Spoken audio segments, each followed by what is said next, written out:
He looks smaller, doesn't he?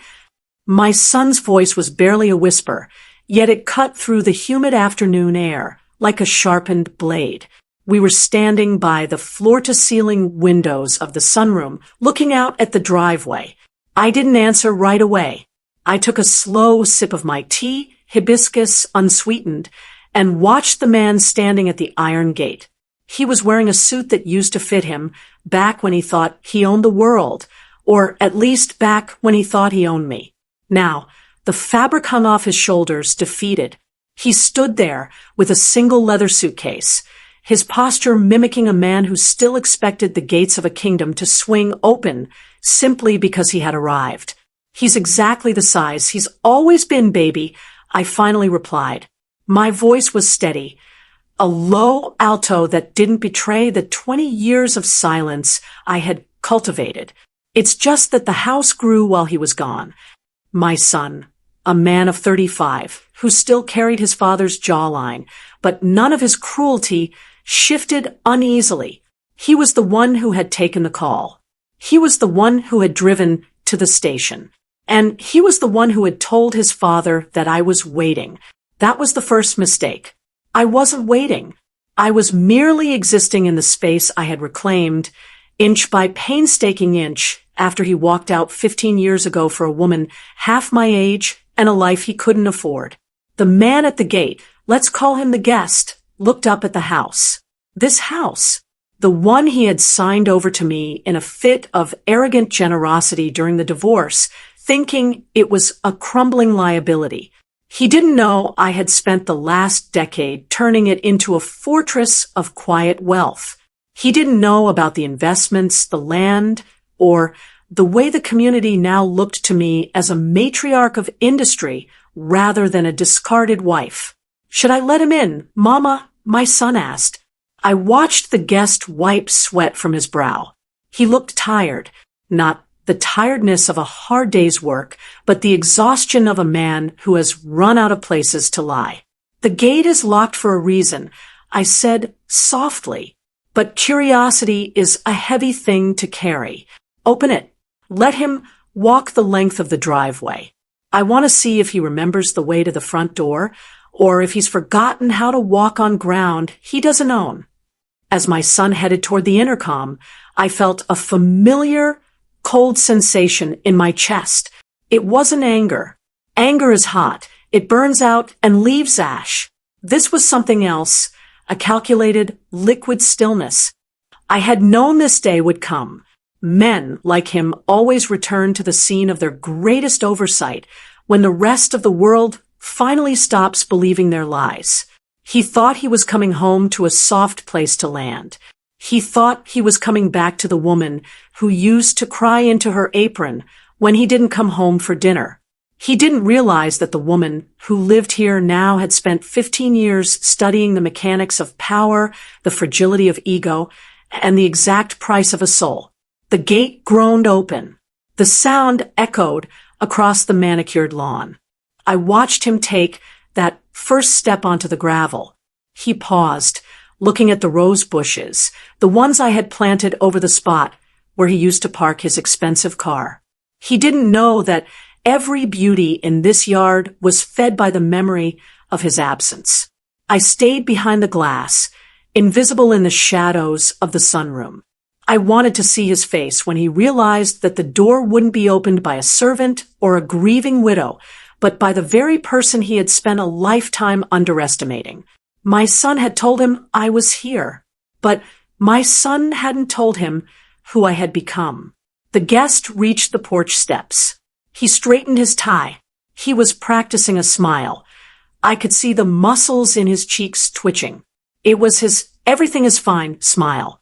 The one he used right before he asked for a loan or explained away a missing weekend. I set my teacup down on the marble side table. The click of the porcelain was the only sound in the room. He reached for the knocker, a heavy brass lion's head I'd had installed years ago. He hesitated. Perhaps the coldness of the metal warned him. Perhaps, for a fleeting second, he realized that he wasn't the protagonist of this story anymore. He knocked 3 times. Steady. confident. I didn't move. I waited for the silence to stretch, for the realization to sink in that his timing no longer dictated my movements. Mama, my son called from the hallway. He's here. I know, I whispered to the empty room. And he has no idea what he's brought with him. I smoothed my silk dress, checked my reflection, not for vanity, but for armor, and prepared to greet the ghost of my past with the reality of his future. The door was heavy, but it moved effortlessly on its hinges. When I opened it, the light hit his face, exposing every wrinkle, every regret, and every lie carved into his skin. He looked at me, and for a moment, he forgot his rehearsed speech. "You look different," he managed to say. I smiled, but I didn't let it reach my eyes. "The world changes when you aren't looking, doesn't it? Come in. We have so much to discuss, and very little time to waste on the truth." He stepped over the threshold, unaware that he was walking into a cage I had been building since the day he left. I closed the door behind him. The lock clicked. It was a beautiful, final sound. The house felt different with him inside it. It wasn't that he brought a presence. It was that he brought a vacuum, a hollow space that tried to suck the dignity out of the air. He stood in the foyer, his eyes darting from the crystal chandelier to the original oil paintings on the walls. He was calculating. I could see the gears turning behind his weary eyes, measuring the square footage, appraising the rugs, wondering how much of this he could still claim as his own. "You've done well for yourself," he said, his voice regaining that oily texture I remembered so vividly. It was the tone of a man who wanted to take credit for the harvest of a field he had salted before leaving. "I have done well for the house," I corrected him. I stood perfectly still, my hands clasped loosely in front of me. "The house, in turn, has been kind to me. It doesn't scream. It doesn't leave in the middle of the night. It simply stands where I put it." My son stood between us, a bridge made of thin glass. He looked back and forth, waiting for the explosion, for the shouting, for the theatrical display of a woman scorned. He was young. He didn't understand that when you have truly mastered your own life, you no longer need to raise your voice. Silence is the most efficient weapon in the arsenal of a woman who knows exactly where the bodies are buried, mostly because she's the one who dug the holes. "I didn't expect you to be so welcoming," the guest said, venturing a step further into the hallway. "Welcoming is a strong word. Let's say I am observant. You look like you've traveled a long way to find a door that wasn't locked. My son tells me you've had some setbacks." He let out a short, hollow laugh. "Setbacks. That's one way to put it. The market is cruel, and people are disloyal. They don't value history anymore." I almost laughed myself. Loyalty, coming from a man who had traded a 20-year marriage for a lease on a sports car, and a girlfriend who wasn't even born when we bought our first set of china. "History is only valuable if it's been preserved," I said. "If you burn the archives, you can't complain when the library is empty." I gestured toward the dining room. The table was set for 3, though the third setting was a recent addition, a concession to my son's misplaced sense of duty. The guest followed me, his footsteps heavy on the hardwood. He noticed the way I moved, with a grace that comes from not having to please anyone but myself. "Sit," I said.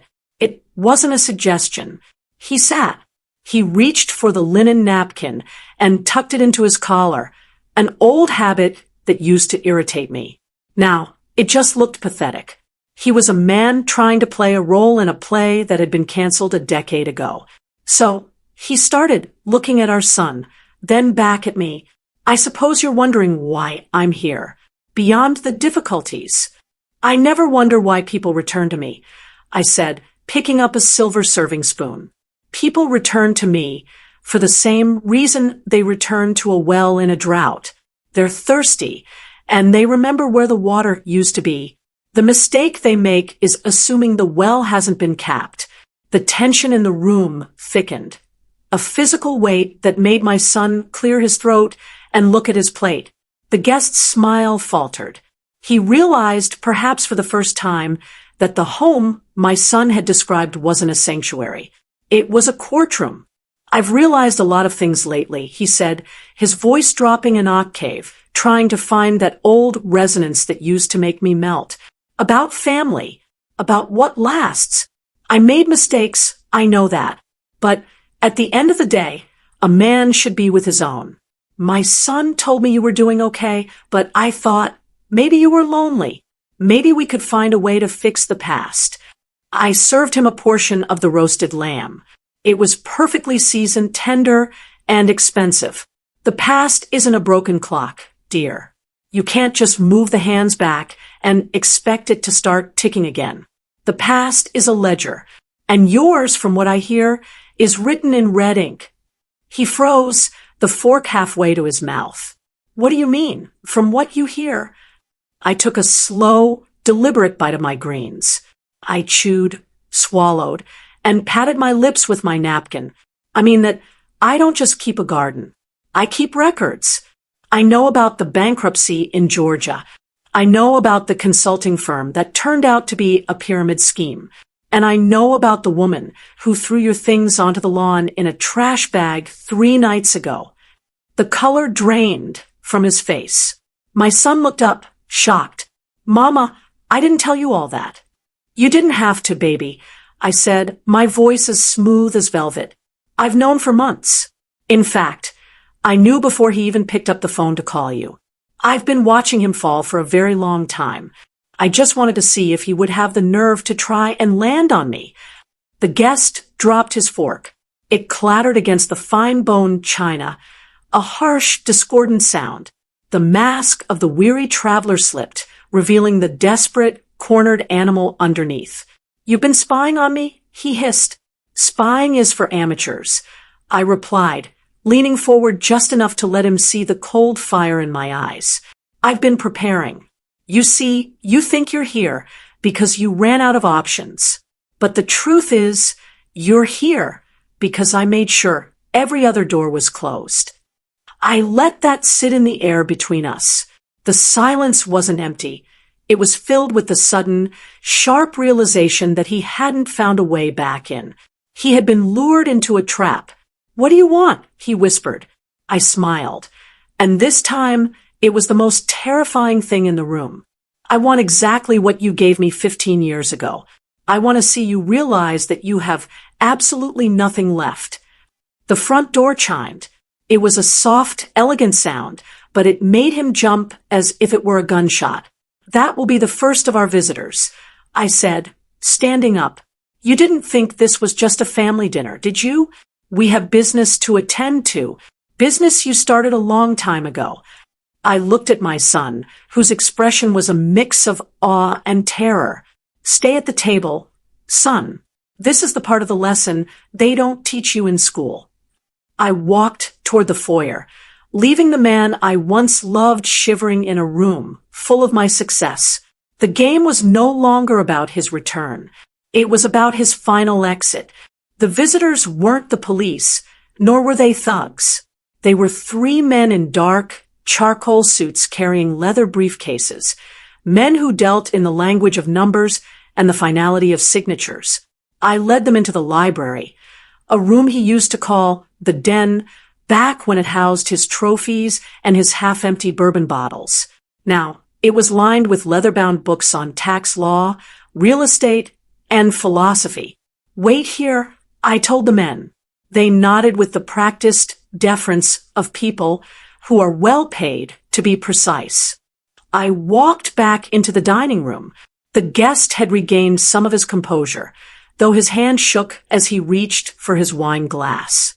He was trying to lean into his old charm, that mask of the misunderstood patriarch. "Who are those men?" he asked, trying to sound authoritative. It failed. "Architects," I said, sitting back down. "They're here to help me redesign the future. But first, we have to clear the debris of the past." I looked at my son. "Baby, go into the kitchen and check on the dessert. I want the lemon tart to be cold. Very cold." My son hesitated, looking at his father's pale face, then at mine. He saw the iron in my gaze and realized this wasn't a conversation for the sensitive. He stood and retreated, the swinging door of the kitchen clicking shut behind him. "You've always been dramatic," the guest spat, his voice trembling with a mix of fear and indignation. "Whatever you think you're doing, you can't erase me. I'm the father of your child. I'm the reason you have this life." I laughed. It wasn't a loud sound, just a dry, rhythmic pulse of amusement. "You aren't the reason for this life. You were the obstacle I had to remove to find it. You didn't give me this house to be kind. You gave it to me because the roof leaked and the plumbing was shot, and you thought I'd be buried under the repairs while you were living it up in the city. You didn't leave me a fortune. You left me a debt." I leaned in, my shadow stretching across the table until it touched his plate. "I spent 5 years working 3 jobs to keep these walls standing. I spent another 5 learning how to trade the very stocks you used to gamble away. You see, when you left, you didn't just leave a woman. You left a student, and I have been a very diligent student of your failures." He tried to stand, but his knees seemed to betray him. He slumped back into the chair. "I'm tired. I just want to rest. Can't we talk about this tomorrow?" "Tomorrow is for people with collateral," I said. "Tonight is for the settlement. You didn't come here because you missed me. You came here because you found out about the offshore account. The one tied to the old family estate. The one you thought was worthless land in the Delta." His eyes widened. That was the truth he'd been hiding.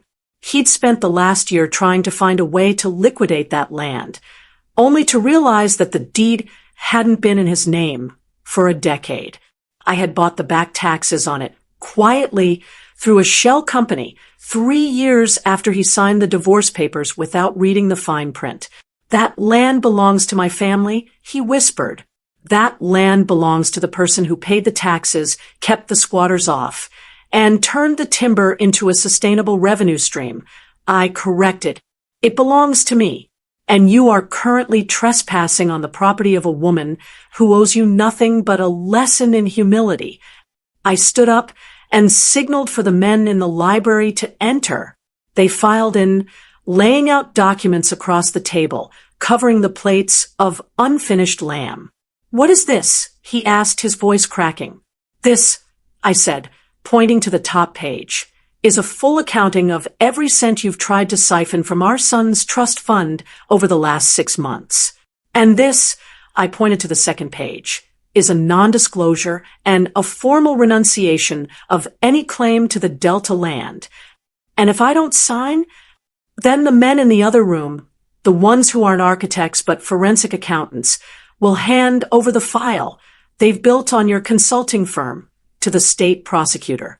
I imagine the woman who threw your clothes on the lawn would be very interested to know where the rest of her investment went." The room went silent. The only sound was the ticking of the grandfather clock in the hall, a steady, rhythmic reminder that his time had finally run out. He looked at the pen. He looked at me. He looked for a glimmer of the woman who used to forgive him. He found only the woman who had survived him. "You're a cold woman," he whispered. "No," I said softly. "I am a balanced one. The books have to close, dear. One way or another." He picked up the pen. His hand was leaden. "Wait," I said, stopping him before the nib touched the paper. "Before you sign, I want you to look at the gate again. The one you walked through so confidently an hour ago." He turned his head toward the window. "The gate is locked again," I said, "and the code has been changed. You aren't signing your way back into this house. You're signing your way into the street." The realization hit him, then the slow, agonizing weight of total defeat. He wasn't being welcomed home. He was being processed. He signed. The scratching of the pen against the heavy bond paper was the only sound in the room, a rhythmic rasp that sounded like a long-held breath finally leaving a body. When he finished, he pushed the papers away as if they were hot to the touch. He didn't look at me.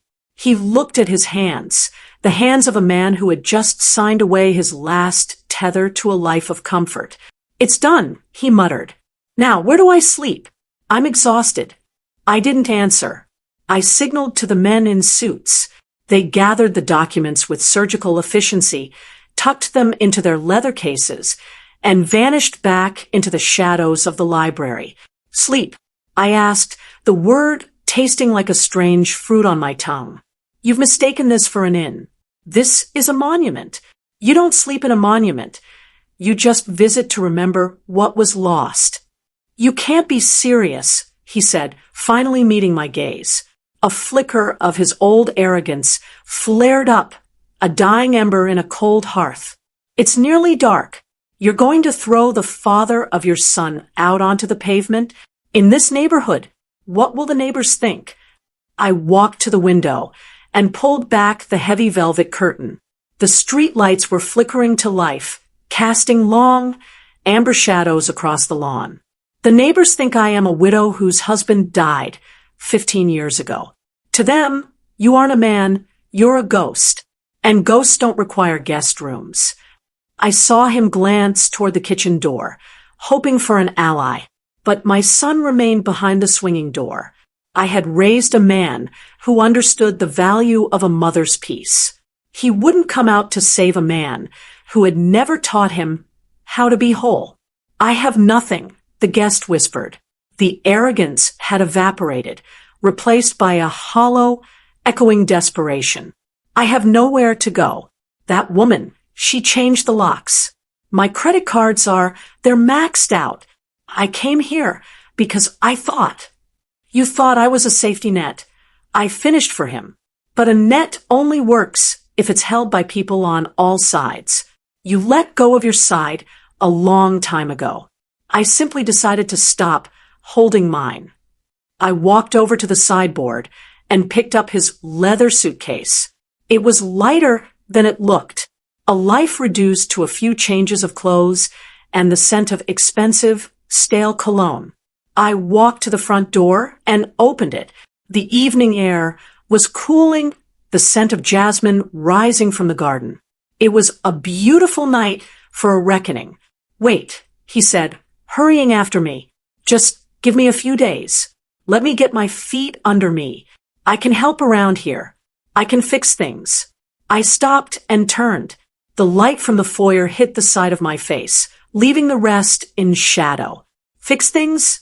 You couldn't fix your own character in 60 years. What makes you think you can fix my home? You've spent your life breaking things and expecting women to sweep up the glass. I'm finished with the broom, dear.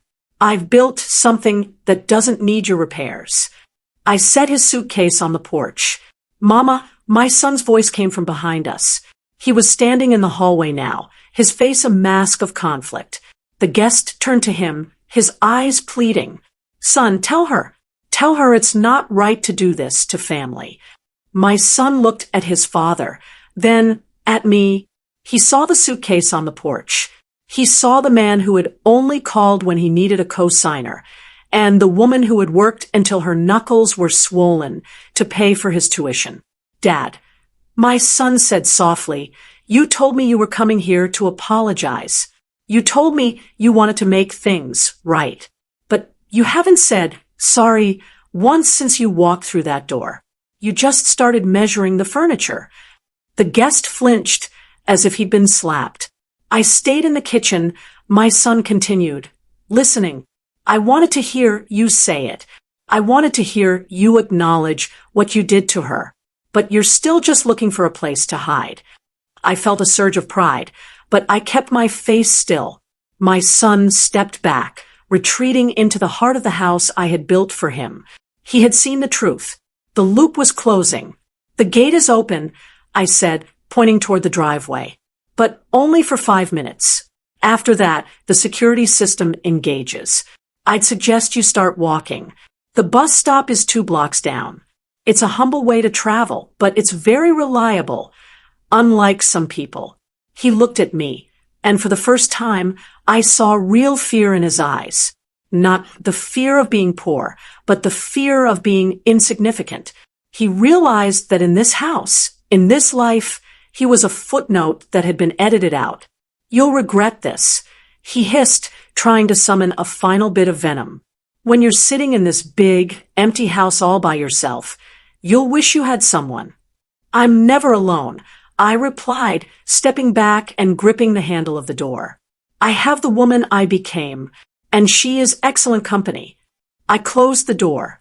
The sound of the lock was like a gavel bringing a long, exhausting trial to an end. I stood there for a moment, listening. I heard his footsteps on the gravel.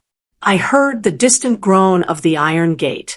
And then there was only the silence of a house that was finally, truly clean. But as I turned back to the kitchen, I noticed something he had left on the dining table. A small, tarnished silver key. My heart skipped a beat, not out of fear, but out of a sudden, sharp curiosity. I hadn't seen that key in 20 years, and I knew exactly what it opened. I stared at the key. It was a small, skeletal thing, its silver plating worn away to reveal the dull brass beneath. It sat on the white linen tablecloth like a dead insect. He had left it there intentionally, a final hook, a tiny piece of bait designed to keep me thinking about him long after the gate clicked shut. "Mama," my son asked, stepping out from the kitchen. He saw the way I was looking at the table. "Did he forget something?" "No," I said, my voice barely a whisper. "He left a question." I picked up the key. It was cold, carrying the chill of whatever dark corner it had been hiding in for 2 decades. I knew this key.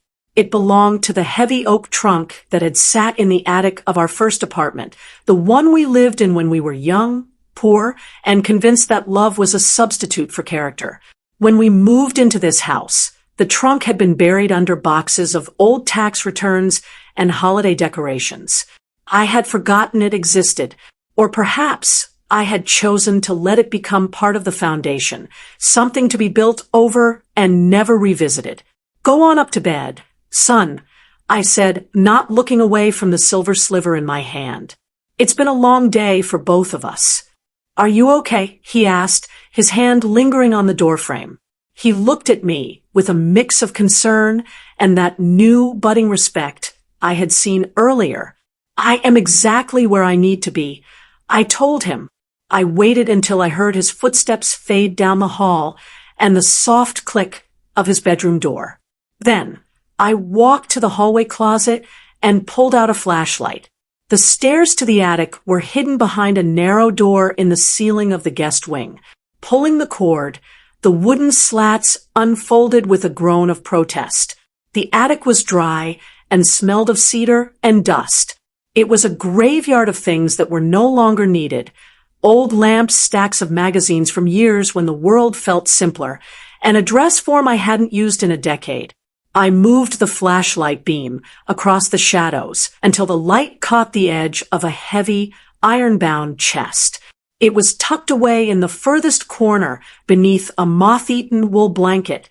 I knelt beside it, the joints in my knees clicking, a reminder that time waits for no one, not even a woman in control. I brushed the dust from the lid. The wood was scarred, the same way my heart had been when I first locked this box and threw it into the dark. I inserted the key. It didn't turn at first. It resisted, as if the secrets inside were holding the lock shut from the other side. I applied a slow, steady pressure. With a sharp crack, the mechanism gave way. I lifted the lid. I expected old letters. I expected photographs of a life that no longer belonged to me. Instead, the trunk was filled with ledgers. Dozens of them. Not the ones I had kept, but his.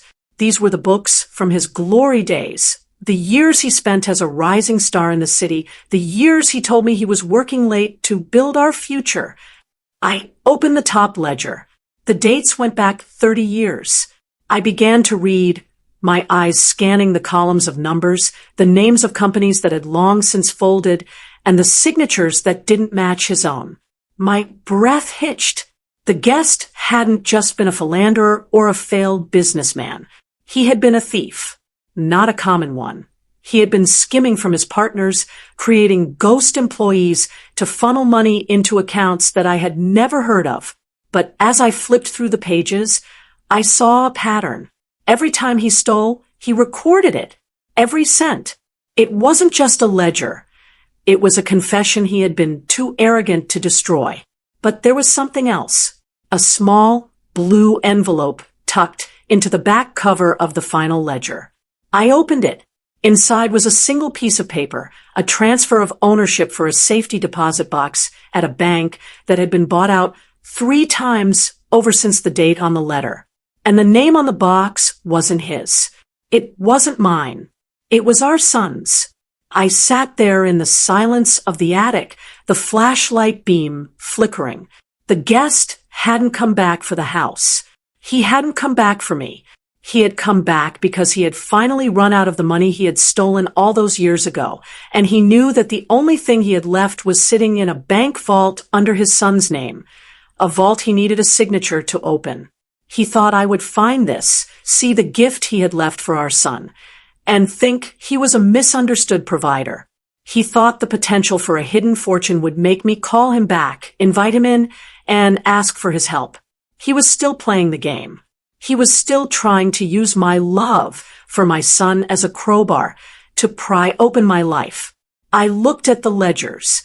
If these ever went public, even now, the scandal would strip my son of the reputation I had worked so hard to build for him. The guest hadn't left me a treasure. He had left me a bomb. I closed the lid of the trunk. You always did have a flair for the dramatic, dear, I whispered to the empty attic. But he had forgotten one thing. I wasn't the woman who feared scandal anymore. I was the woman who managed it. And I knew exactly how to make sure this bomb went off in the only place it would do any good. The dust in the attic felt heavier now, like it was trying to coat the truth I had just uncovered. I sat on the floor, the small silver key digging into my palm, and looked at the blue envelope. Most women would have run downstairs to wake their sons. They would have cried over the betrayal or marveled at the hidden money. But I am not most women. I am a woman who understands that a gift from a snake always comes with a drop of venom. If I gave this to my son, I would be handing him a legacy of theft. He would be the beneficiary of a crime, and the guest, that man currently shivering at a bus stop, would have a hook in him forever. He would show up at my son's office at his future wedding, at the cradle of his children, whispering about the start he gave him. He would turn my son's pride into a debt that could never be repaid. I climbed down from the attic, my movements slow and deliberate. I didn't go to bed. I went to my study, the room where I keep the real maps of my life. I sat at my desk and turned on the small green-shaded lamp. I picked up the phone. I didn't call the police. I called a man I've known for 30 years, a man who retired from the Treasury Department with a pension and a very long memory. "It's me," I said when he answered on the 4th ring. "I found the ledgers. All of them." There was a long silence on the other end. "I thought he burned those before he left town. Louise." He was too vain to burn his own cleverness. I replied. "He kept them like trophies. And now he's trying to use them as a key to get back into my house. There's a safety deposit box. He put it in our son's name." "That's a trap, Louise. If the boy touches that money, he's an accessory after the fact. The statute of limitations on the fraud might be shaky, but the money laundering, that's a fresh kill every time you move it." "I know," I said. "That's why he's never going to touch it. And neither is his father." "What are you planning?" I looked at the silver key, reflecting the green light of the lamp. "I'm going to do what I always do. I'm going to balance the books. I need you to find out which bank currently holds the assets of the Old Merchants Trust, and I need the name of the most aggressive charitable foundation currently fighting for the victims of the pyramid scheme he ran in Georgia. You're going to give it away?" He sounded surprised. Then he chuckled. "Of course you are. You're going to empty the chest before he can even find the map. Exactly, I said. By the time he realizes the box is empty, the paper trail will be a mile long and lead straight to a dozen orphanages and hospitals. Let him try to sue a children's ward for his inheritance. Let the world see him try to take bread out of the mouths of the people he robbed. And your son? My son will never know, I said firmly. He has his own life, built on his own merits. I won't have it tainted by the ghost of a thief. I'll handle the paperwork. I just need you to provide the anonymous tip that the box exists and belongs to the victim's fund. After I hung up, I felt a strange sense of peace. The guest thought he was playing a high-stakes game of chess. He thought he had left a move on the board that I couldn't ignore. He didn't realize that I had stopped playing by his rules years ago. I wasn't trying to win the game. I was redesigning the board.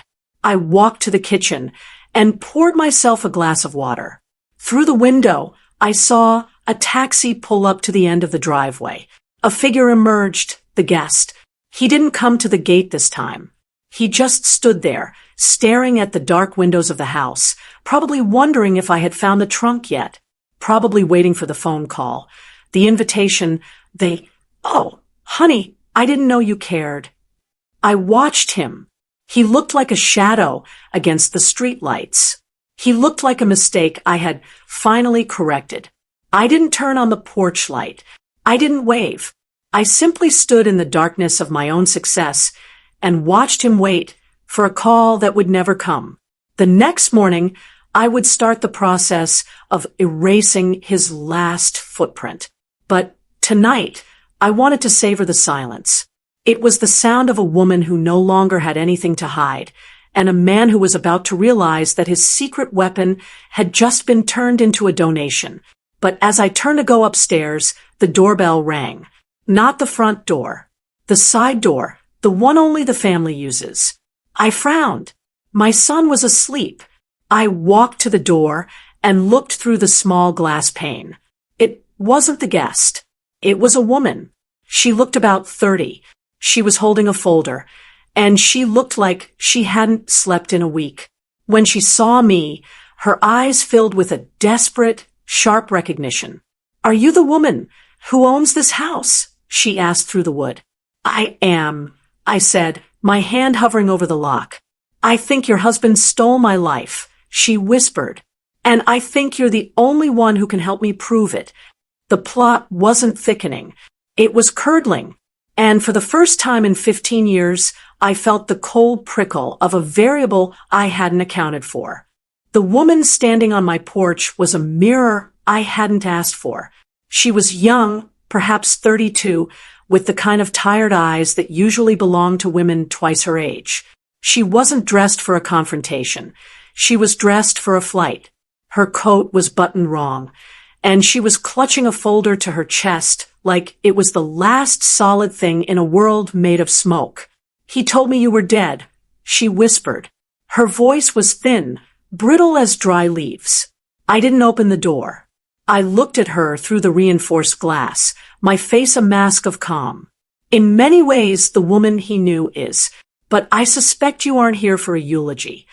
He said you died in a car accident 10 years ago," she continued, her breath fogging the glass. "He said this house was a memorial he kept in your honor, but that the legal complications kept him from living in it. He used it as collateral for my father's business." I felt a cold ripple of recognition. The guest hadn't just been running from his failures. He had been using my existence, or rather, my staged absence, as a currency.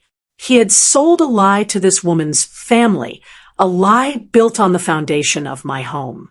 "Your father," I said, my voice low and steady. "Was he part of the consulting group in Georgia?" She nodded, a single sharp movement. "He put up everything. Our warehouse, our savings. He believed in the legacy your husband spoke of. And when the money vanished and your husband disappeared, my father, he couldn't live with the silence. I've been looking for this house for 2 years. I only found the address tonight in an old tax file he missed. I looked past her, into the dark edge of the lawn, where the shadows of the oaks stretched long and thin. Somewhere out there, the guest was waiting for a bus, or perhaps circling back, waiting for the mercy he thought I owed him. He hadn't just come back to hide. He had led the wolves to my doorstep, hoping I'd be the one to feed them, so they'd leave him alone. "Come in," I said. I unlocked the door. I didn't lead her to the dining room with its fine china and half-eaten lamb. I took her to the kitchen, the room where real work gets done.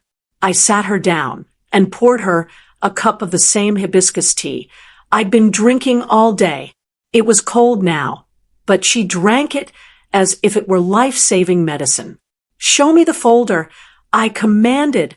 She spread the papers across my butcher block island. It was all there. Not the grand thefts recorded in the attic ledgers, but the small, predatory strikes, forged signatures on deeds of trust for this very house. He had been selling shares of my property to unsuspecting investors for years, promising them a piece of an estate he hadn't stepped foot in for over a decade. It was a house of cards built on top of my house of brick. "If I go to the police," she said, her voice trembling, "they'll seize everything. But they told me if I could prove he didn't own the property, I might have a case against the bank for negligence. I don't want your house, ma'am. I just want my father's name back. I want the debt cleared." I looked at the forged signature on the top page. He had tried to mimic my handwriting, the elegant, looped L I'd spent a lifetime perfecting. He had failed, of course. He always was a man of poor detail. "You won't have to go to the police," I said. "Not yet. The police are a blunt instrument. They make a lot of noise and leave a lot of mess. We are going to use something much sharper." I stood up and walked to the wall phone. I dialed a number I had memorized but never hoped to use. It was the number for the guest's former mistress, the one he had left me for. I knew she had been discarded years ago, left with nothing but the same bitter taste in her mouth that I had once carried. "It's Louise," I said when the woman answered. "No, don't hang up. The man who ruined both of us is standing at a bus stop 3 blocks from my house. And I have a young woman in my kitchen who has the one thing you never had, proof." I listened to the silence on the other end. Then a ragged, weary laugh. "What do you want me to do?" "I want you to pick him up," I said. "Tell him you've had a change of heart. Tell him you want to help him get back into my good graces. Bring him to the old warehouse on 4th Street, the one he sold to this girl's father. I'll meet you there in an hour." I hung up and looked at the woman in my kitchen. "What's your name, child?" "Simone," she whispered. "Well, Simone, gather your papers. You're about to see how a debt is truly settled. It's not about the money. It's about the moment a man realizes he's no longer the one holding the pen." As we walked to my car, I saw the guest in the distance, sitting on a bench under a flickering street lamp. He looked pathetic. He looked like a victim of his own design. He didn't see me. He was too busy looking at his watch, waiting for the world to give him something for nothing. I started the engine. The headlights cut through the dark, illuminating the path ahead. I felt a strange, cold clarity. I had spent 15 years building a fortress to keep the world out. Now I was going to use that fortress to crush the man who thought he could use its shadow to hide his crimes. The tension in my chest had moved from a simmer to a steady, controlled boil. The guest thought he had left a bomb in my attic. He didn't realize I was the one who knew how to wire the detonator. "Are you afraid?" Simone asked as we pulled out of the driveway. "Fear is a luxury for people who don't have a plan," I replied. "I've had 15 years to plan for tonight. I'm not afraid, Simone. I'm finally on schedule." The warehouse was waiting. The past was waiting. And the guest was about to find out that the woman he thought was a memorial was actually the architect of his ending. The warehouse on 4th Street was a cavern of rusted beams and broken glass, a skeleton of the industry that had once fed this town. It was the very property the guest had sold to Simone's father, a hollow shell of a promise. I pulled my car into the shadows, near the loading dock, and turned off the lights. Simone sat beside me, her knuckles white as she gripped the folder. "Wait for my signal," I said. "When the lights go on, you walk out. Don't shout. Just show him the truth." A few minutes later, a battered sedan pulled into the lot. The door opened, and the guest stepped out, followed by the woman he had once chosen over me. She looked hardened by the years, her face a map of disappointments, but she played her part perfectly. She led him toward the center of the floor, where a single work lamp hung from a frayed cord. I stepped out of the shadows. The click of my heels on the concrete echoed like a heartbeat. The guest spun around, his eyes widening. "Louise, what is this?" She said you wanted to talk, that we were going to make a deal. "We are making a deal," I said, my voice calm, projecting into the vast, empty space. "But not with me. You've spent decades selling things you didn't own. You sold my house. You sold this warehouse. You even tried to sell our son's future." "I don't know what you're talking about," he stammered, his eyes darting toward the exits. "The problem with being a ghost, dear, is that eventually someone turns on the lights." I signaled. Simone stepped into the circle of light, holding the forged deeds. Beside her, from the far corner, the three men in charcoal suits, my architects, emerged. They weren't just accountants. They were the legal representatives for the very victims he had spent years avoiding. "This is Simone," I said. "Her father believed in you, and these gentlemen represent the others. You thought coming to my house was a move toward safety. You thought I would protect the father of my son from the consequences of his life." I walked closer, stopping just outside the circle of light. "But you forgot. I don't protect thieves. I audit them." The guest looked at the women he had discarded, the victims he had created, and the wife he had underestimated. He reached for his pocket, perhaps for a phone, perhaps for a lie he hadn't told yet. "Don't," I said. "The police are already at the gate of my house. They found the trunk in the attic. They found the ledgers, and they found the blue envelope." He collapsed onto a crate, the air leaving his lungs in a ragged whistle. "You destroyed it? You destroyed everything I built." "You didn't build anything," I said softly. "You just borrowed against the lives of people who loved you. Tonight, the interest is due. I've already authorized the transfer of the safety deposit box assets to a victims' compensation fund. By tomorrow morning, you will be penniless, legally nameless, and utterly alone." I turned to the woman who had brought him here. "Take his car keys. He can walk to the station. I believe he's fond of the bus." She didn't hesitate. She snatched the keys from his shaking hand and walked toward me. We stood together for a moment, two women who had been defined by his absence, now unified by our presence. "It's over," I said to him. I didn't stay to watch the handcuffs. I didn't stay to hear his pleas or his excuses. I walked back to my car with Simone. The revenge wasn't in a scream or a blow. It was in the cold, mathematical certainty of his erasure. He had tried to return to my world, so I simply removed the world from beneath his feet. I drove Simone home, handed her the contact information for my legal team, and told her that her father's debt was no longer her burden to carry. When I finally pulled back into my driveway, the sun was beginning to peek over the horizon, painting the sky in bruises of purple and gold. The house was quiet. The gate was locked. I went into the kitchen and made a fresh pot of tea. My son came down a few minutes later, dressed for work. He looked at me, seeing the exhaustion and the peace in my eyes. "Is he gone, Mama?" he asked. "He was never really here, baby," I said. "He was just a shadow we mistook for a man. The shadow has passed. The house is ours." I sat by the window and watched the light fill the yard. I had balanced the ledger. I had protected the future. And most importantly, I had proven that a woman who knows how to wait is the most dangerous thing on earth. If you found power in this story of calculated justice, subscribe to Old School Payback. Don't let the quiet ones fool you.